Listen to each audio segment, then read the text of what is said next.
আশার আলো। রাতের আধারে ভাঙা রাস্তার পাশে বসে আছে এক দরিদ্র মানুষ। শরীরে ছেঁড়া কাপড়, চোখে ক্ষুধা আর যন্ত্রণা।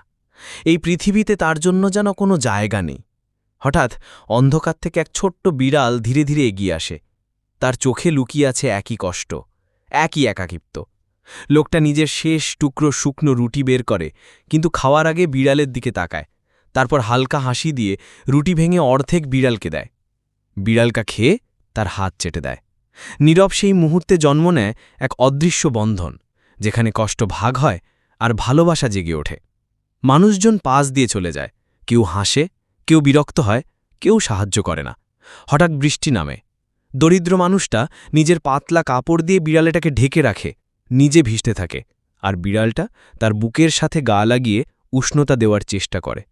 পৃথিবী মুখ ফিরিয়ে নিলেও এই বিড়ালটা থেকে যায়। ভোর আসে।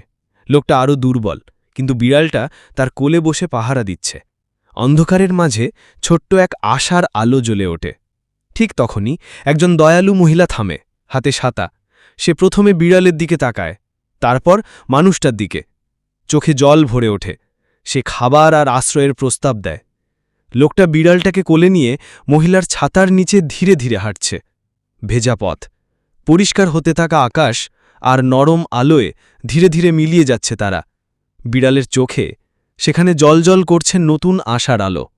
এটা শুধু এক মানুষ আর এক বিড়ালের গল্প নয়, এটা কষ্ট, আশার আর ভালোবাসার গল্প, যা যন্ত্রণা দিয়েও নিভে যায় না।